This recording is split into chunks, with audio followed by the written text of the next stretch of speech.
Good evening, ladies and gentlemen, and welcome to ORL Racing League here with me, George Morgan. I am joined by my buddy Maku. Maku, how are you doing today, buddy? Okay? I'm great today, and I'm very excited of the race in Belgium today. It certainly is. The Belgian Grand Prix here at Spa-Francorchamps here, and we're in for a hell of a treat here. Big shout out as well goes to Sam Gamer for doing all the artwork here for our racing league. It's been nothing but a pleasure to bring this racing to you, and obviously with great racing needs great thumbnails as well. So credit to Sam Gamer as well. His links are in the description if you want to check him out. He's a great human being, and I'm sure he'll be able to help you out if ever you need any artwork done.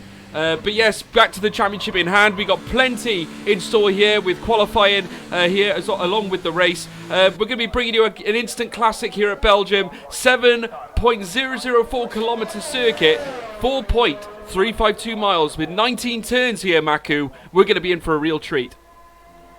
Yeah, we're going to really see some exciting overtakes on the Camel Straight, I think, and I think we will see some interesting strategies as well, because you really can stay in second for like a whole of the race and then overtake last lap to just ensure your win. You certainly can. We're just following on board now with Bernardo. Bernardo, in fact, in the Williams team here today, once again, we're watching him just go around the Les Combs and the Malmedy. This is the Malmedy now that he's coming around. He'll soon be met with the Rivage. And it's almost like a bit of a tight left-hand bend. He's going to be making his way around towards the Pahoon, which is the sweeping left-hand bend. You've got to keep real control of the car on. You brush that curve on the inside, and it could be spinning. You could be going around like a spinning top if you're not careful. As he makes his way around now towards the Les Fargnez, and he'll soon be met with Starvlot as well. But these corners, very, very testing, Maku. If you get it wrong, it could be curtains for your race.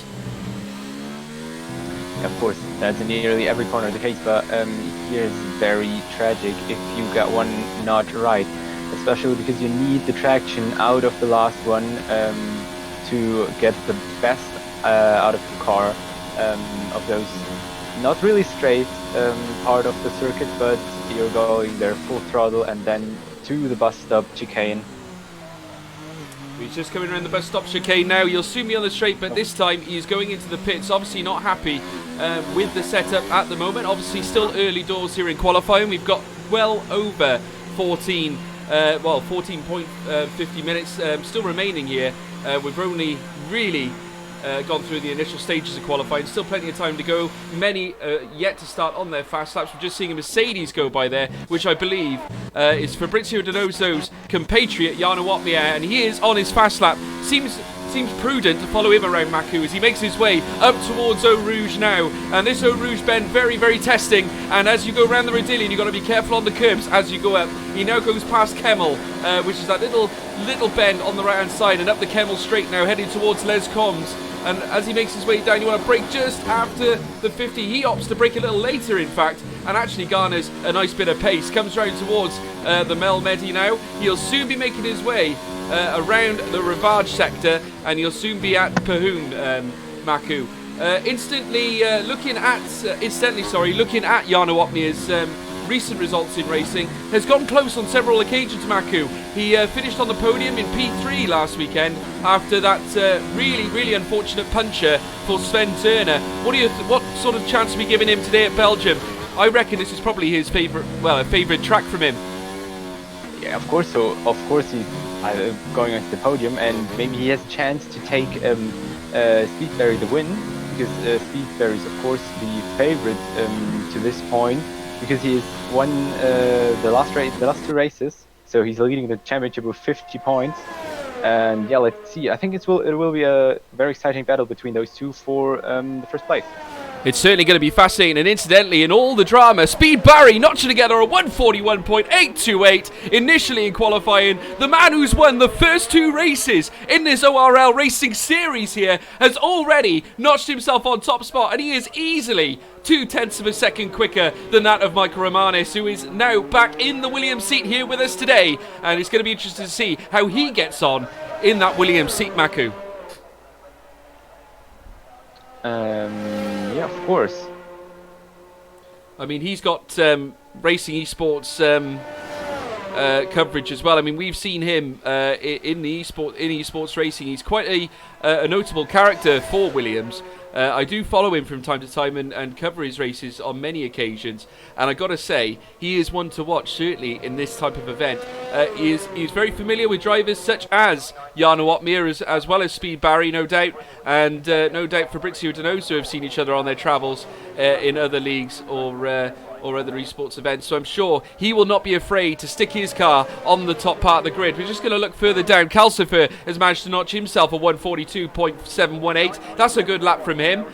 He's there or thereabouts. He had a hell of a battle in the midfield back in our race at Bahrain. What do you rate his chances going into this Grand Prix? We're talking about Cruz and about Calcifer, right? Yeah, I think he has some chances to gain some places. I mean, he's currently in 7th, lost a little bit after the last race, but I surely think he can fight against, for example, Navidovsky, who is, I think, not racing today, so he at least can gain some points in the championship. And I hope he will have some good battles, because that's what racing all about today. And maybe he can win some points and get a little bit higher up in 5th or something. Well, you never know. Still plenty of time to go yet. We're well over 10 minutes at the moment. Remember, every second counts here in qualifying. But like I said, with the pace that these cars go around this circuit, no doubt we're going to be seeing some faster lap times. As we see Fabrizio Donoso, unfortunately, looks like he's invalidated his lap time going around the circuit here. So he's going to end up having to restart again on that lap. Not ideal, considering that he has the softer compound tyres on. And naturally, those will wear quicker, certainly through this really long circuit in comparison to many others in the F1 racing calendar, and therefore conservation is really important, Maku. Yeah, and I think we also have some really tricky corners, especially, for example, corner number 10 is it, I think, where you have like not only 2 points to steer at, not only 1 point but 2. And where the braking is also really, really different, and where you need to go on the throttle again. So yeah, we'll need to watch out for which driver will get the best exit out of this corner, and of course out of La Source, because that will give you the speed on the come straight you need. Well, just watching